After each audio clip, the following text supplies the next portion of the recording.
Beri nama pedang ini Naga Puspa. Selamatkan dia. Jangan sampai jatuh ke tangan pendekar berwatak jahat.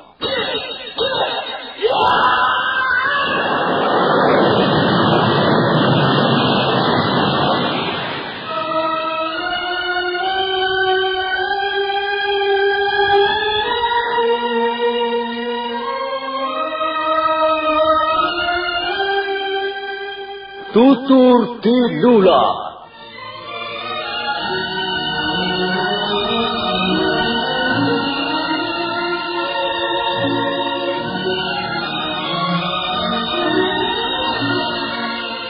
Sebuah sandiwara radio serial, produksi Sanggar Cerita dan teater Sanggar Prativi. Sebuah kisah dengan latar belakang sejarah runtuhnya Singasari dan berdirinya Kerajaan Majapahit.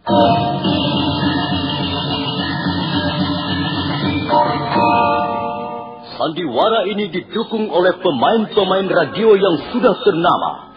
Ferry Fadli, Ivone Rose, dan Eli Ermawati.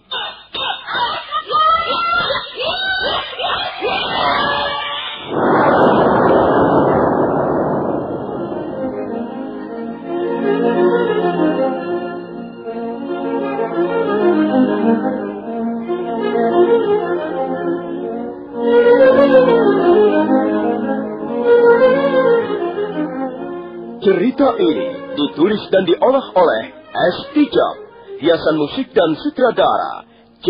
Ispriyonoka. Kali ini mengetengahkan episode ke-9 dengan judul Badai Mengamuk di Atas Kediri.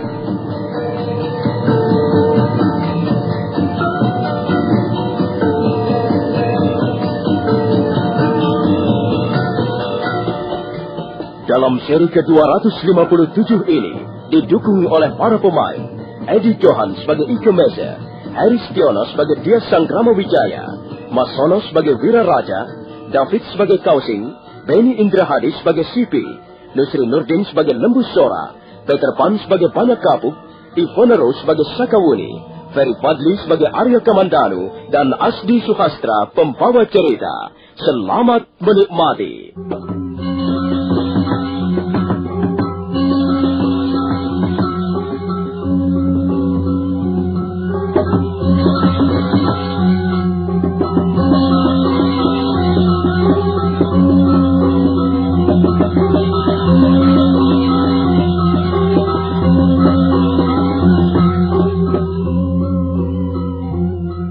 Malam itu juga, Arda Raja terbunuh. Dia tewas di tangan Nambi. Perutnya berlubang dan sebagian isinya keluar. Mayatnya tergeletak di halaman rumah kepala desa Janggo. Dia Sanggrama Wijaya mengumpulkan beberapa orang warga desa Janggo, kemudian memerintahkan agar mereka mengurus mayat Arda Raja.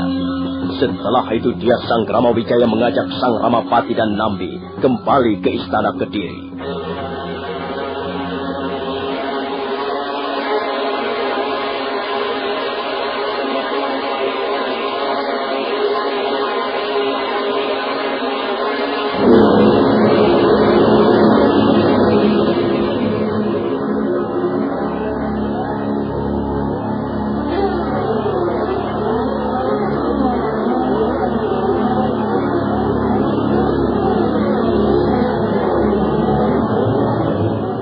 Malam itu juga, pasukan Tartar sudah menduduki kota Kediri.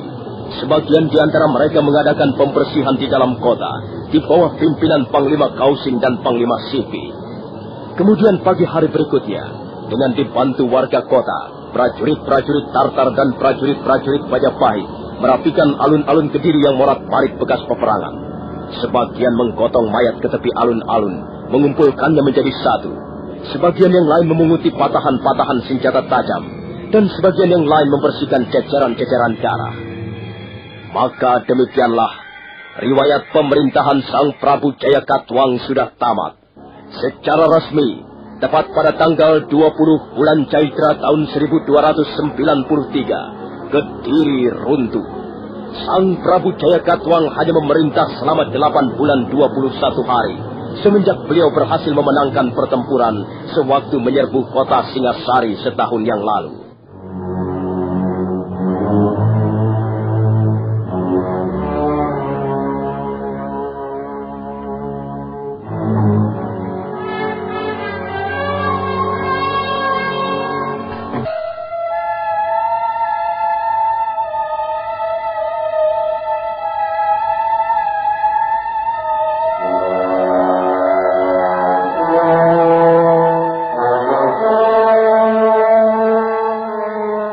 Hari kemudian, Panglima Ike Mese mengadakan pertemuan penting di Pendopo Agung Istana Kediri. Hadir dalam pertemuan itu 2 Panglima Tartar yang lain, Panglima Kausing dan Panglima Sipi.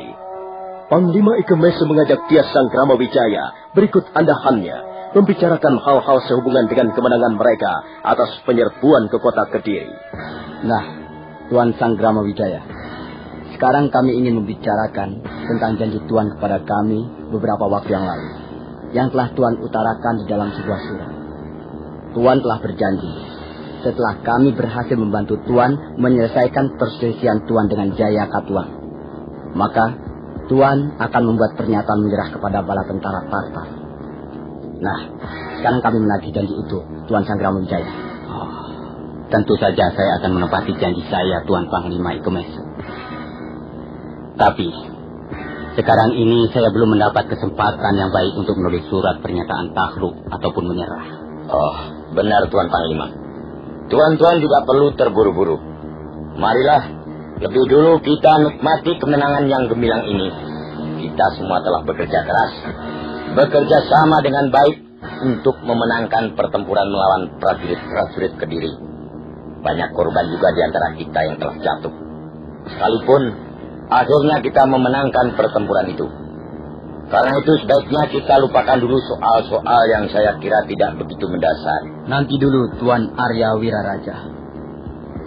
Pernyataan menyerah itu perlu bagi kami, untuk kami laporkan pada atasan kami, Kaisar Kublai Khan. Jadi, pernyataan menyerah dari Tuan Sanggrama Wijaya tidak bisa dikatakan tidak mendasar. Hal itu sangat penting peranannya bagi kami yang datang ke tanah Jawa ini menggemban titah seorang raja besar. Benar Tuan Panglima. Surat pernyataan menyerah itu tentu saja akan tuan-tuan dapatkan. Itu soal mudah. Sekarang pun kami bisa menulis surat pernyataan seperti itu. Tapi mengapa harus buru-buru? Lebih baik kita menikmati kemenangan ini dengan sedikit pesta ataupun acara-acara lain yang menarik. Lagi pula tuan-tuan sekalian, janganlah terlalu cepat kembali ke negeri tuan. Tinggallah beberapa waktu di negeri kami. Tuan-tuan sudah sangat berjasa bagi perjuangan dan cita-cita kami. Karena itu, kami ingin sekali menjamu tuan-tuan sebagai tamu-tamu yang terhormat. Bagaimana pendapatmu, Panglima Kausing? Saya kira kita dapat mempercayai apa yang dikatakan Tuan Wiraraja, Panglima Ike Mese. Kita tidak perlu mendesak mereka dengan surat pernyataan itu. Soal surat pernyataan itu janganlah tuan-tuan risaukan. Kami pasti akan menulisnya. Kami akan berusaha menulisnya dengan sebaik-baiknya. Baiklah, Tuan Wiraraja. Sekarang kami ingin membicarakan masalah harta kekayaan Istana Kediri. Saya lihat Prabu Jayakatwang cukup kaya, dan kami bertiga sudah bersepakat untuk membawa seluruh kekayaan Istana Kediri ke negeri kami. Maaf Tuan Panglima, bukankah hal itu tidak terdapat dalam perjanjian? Ini bukan soal perjanjian lagi, Tuan Sanggrama Wijaya. Sudah jelas bahwa kami yang telah menaklukkan prajurit-prajurit Kediri. Kamilah yang memenangkan pertempuran ini. Karena itu, kamilah yang berhak membawa harta kekayaan Istana Kediri ke negeri kami. Maaf Tuan Panglima Sipi, sepertinya saya kurang sependapat dengan Tuan. Kami pun ikut bertempur melawan bala tentara Kediri. Bahkan di antara prajurit-prajurit Majapahit, banyak yang menjadi korban perang. Memang benar Tuan Sanggrama Wijaya. Tapi pasukan Majapahit sebenarnya hanyalah berperang di garis belakang. Sedangkan kamilah yang bertempur di garis depan melawan bala tentara Kediri. Maaf Tuan Panglima Siti. Saya kira tak ada perlunya kita meributkan soal ini. Pada kenyataannya, baik tentara Majapahit maupun tentara Tartar bertempur bersama-sama melawan prajurit-prajurit Kediri. Dan akhirnya dapat menaklukkan Kediri. Sebaiknya kita menghindari hal-hal yang bisa menyebabkan pertentangan-pertentangan di antara kita sendiri. Benar, Tuan Wiraraja. Saya setuju pendapat Tuan. Tapi bagaimana soal harta kekayaan Istana Kediri? Tuan Panglima, saya pernah mendengar bahwa negeri Tuan, negeri Mongolia, adalah negeri yang kaya raya. Rakyat Tuan sudah tidak merasa kekurangan suatu apapun juga, karena negeri Tuan adalah negeri yang makmur. Lalu mengapa Tuan justru mempermasalahkan harta kekayaan Kediri yang tidak seberapa ini? Bukan begitu soalnya, Tuan Wiraraja. Kami ingin membawa sedikit oleh-oleh untuk junjungan kami dari Tanah Jawa. Kami sengaja ingin membawa harta Kediri untuk kami persembahkan kepada Kaisar Kubilai Khan. Maaf Tuan Panglima Siti.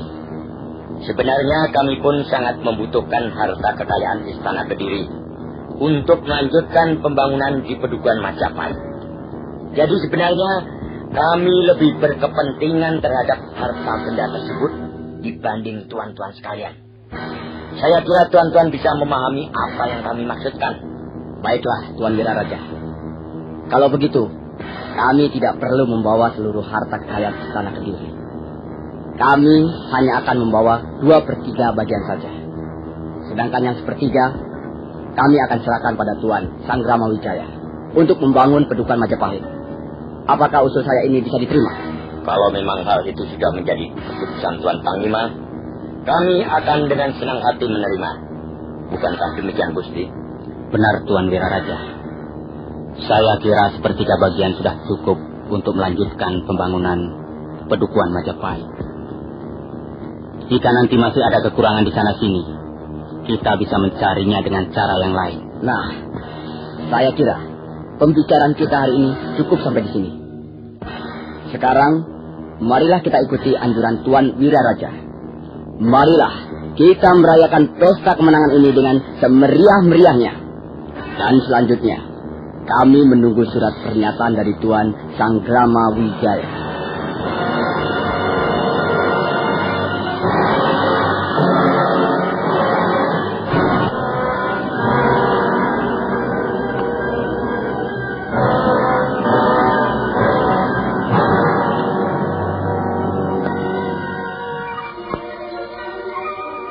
Malam harinya, pesta kemenangan dirayakan dengan cukup meriah.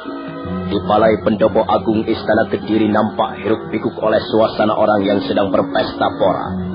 Para penari sibuk menarikan tari-tarian yang indah, sementara para niaga sibuk menabuh gamelan milik kerajaan Kediri. Sementara itu prajurit-prajurit Tartar sibuk minum tuak sambil menikmati acara demi acara. Dia Sanggrama Wijaya berikut para andahannya nampak juga hadir dalam pesta tersebut. Tuan Wiraraja. Iya, Gusti. Pesta ini adalah pesta kemenangan bala tentara Tartar. Bukan pesta kemenangan kita. Bukan pesta kemenangan Majapahit. Saya harap Gusti bersabar barang beberapa waktu. Pada saatnya nanti pestanya akan berubah menjadi pesta kemenangan kita semua, Gusti. Iya. Mereka memang sudah membantu kita menaklukkan Kediri. Tapi tidak seharusnya mereka membawa harta kekayaan Kediri ke negeri Mongolia. Harta kekayaan Kediri tetap menjadi hak kita, Tuan Wiraraja. Dengan hanya menerima 1/3 bagian saja, saya merasa telah dirampok oleh bala tentara Tartar. Hal inilah yang tidak memuaskan hati saya, Tuan. Bagaimana pendapat Tuan? Sudah hamba katakan beberapa kali, Gusti. Untuk sementara ini, kita terpaksa mengalah. Tapi kita harus mencari cara yang paling baik untuk memulihkan kembali kepercayaan kita kepada Majapahit. Oh, iya. Saya tidak melihat Kakang Banyak Kapuk. Di mana Kakang Banyak Kapuk, Kakang Lebusora? Ampun, Gusti. Barangkali Adi Banyak Kapuk terlalu lelah. sehingga tidak dapat hadir di dalam pesta kemenangan ini. Sejak sore tadi, hamba juga tidak melihatnya.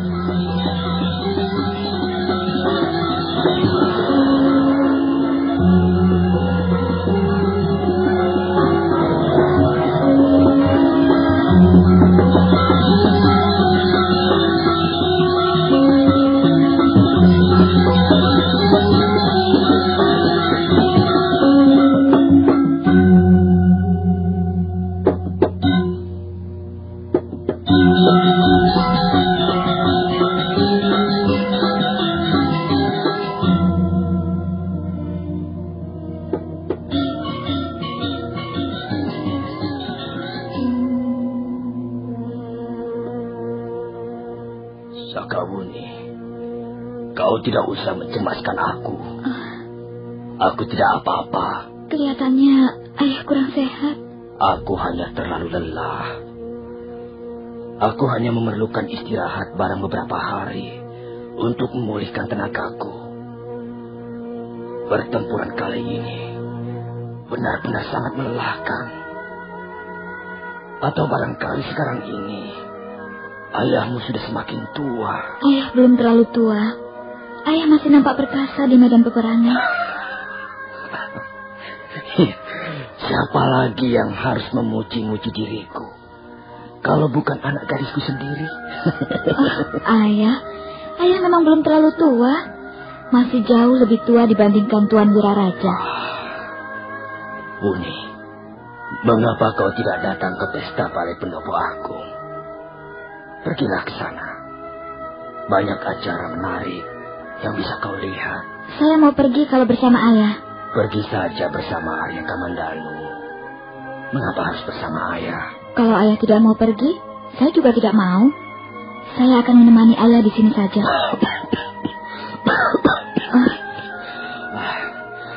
Kalau begitu, baiklah. Marilah kita pergi bersama-sama. Ayah? Sudah, marilah kita pergi ke Balai Pendopo Agung. Gusti Sang Rama Wijaya pasti sudah menunggu kita. Ayolah, Wuni. Ayah? Ayah, lihat ayah. Batuk-batuk ayah mengeluarkan darah. Aduh.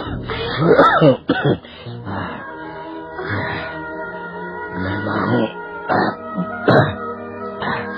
ada yang terasa sakit di bagian tulang rusukku. Ayah. Banyak Kapuk meringis kesakitan sambil mendekap tulang rusuknya di bagian kiri. Kemudian tubuhnya terhuyung-huyung, matanya terpejam. Keringat dingin mengucur di sekujur tubuhnya yang seperti menggigil. Sakawuni segera menyampar tubuh Banyak Kapuk sebelum terjatuh. Ayah.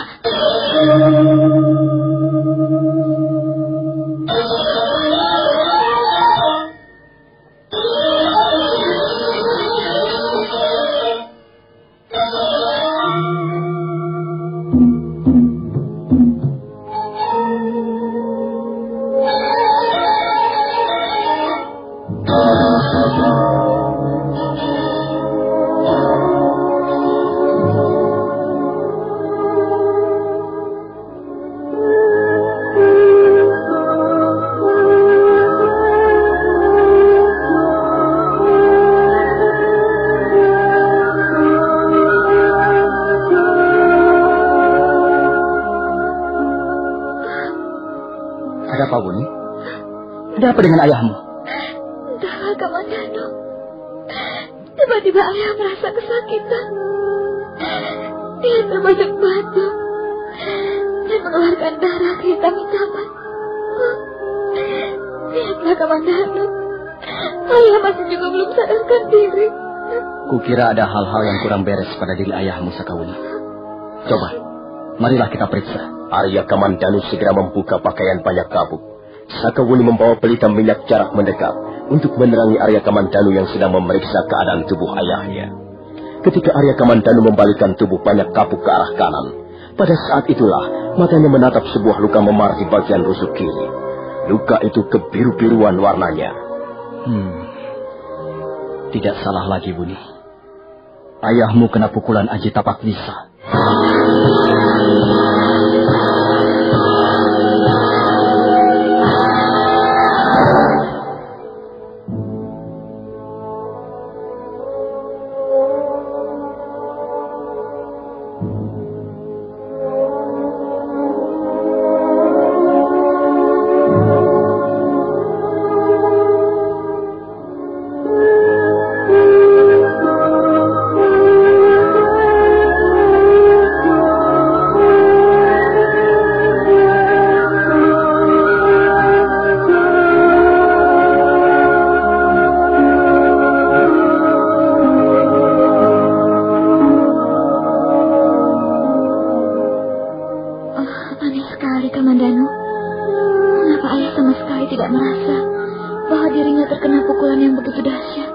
Barangkali ayahmu tidak ingin membuatmu cemas. Ayahmu memang sengaja tidak berterus terang. Ayah tidak boleh bersikap seperti itu padaku. Aku ini kan anaknya. Mengapa dia harus merahasiakan sakitnya? Itu tandanya dia sangat mencintaimu, Buni. Bukan begitu caranya menunjukkan rasa cinta, Kamandanu. Ayah. Dia masih belum sadar juga, Kamandanu. Wajahnya kelihatan sangat pucat. Apa yang harus kita lakukan, Kamandanu? Iya, kita harus segera mengobatinya, Bu. Tapi Aji Tapak Wisa sangat ampuh. Kukira yang bisa mengobati luka-luka hanyalah ibuku sendiri. Kalau begitu, tidak ada jalan lain kecuali membawa ayahmu ke Bukit Panampihan.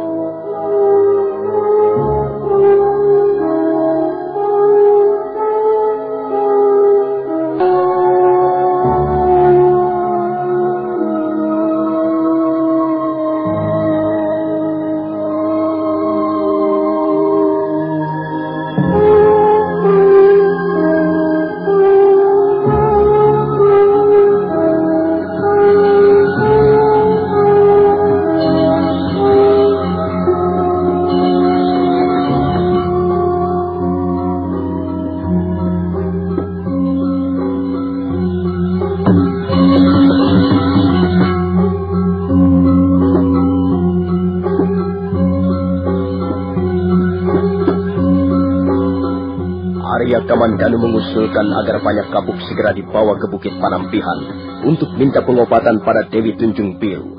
Hal itu memang satu-satunya cara untuk memperoleh pengobatan dari luka-luka akibat Aji Tapak Wisa yang ampuh. Nah, saudara pendengar, bagaimanakah kisah selanjutnya? Apa yang akan terjadi pada diri banyak kabuk? Silahkan menunggu seri berikutnya. Sampai jumpa.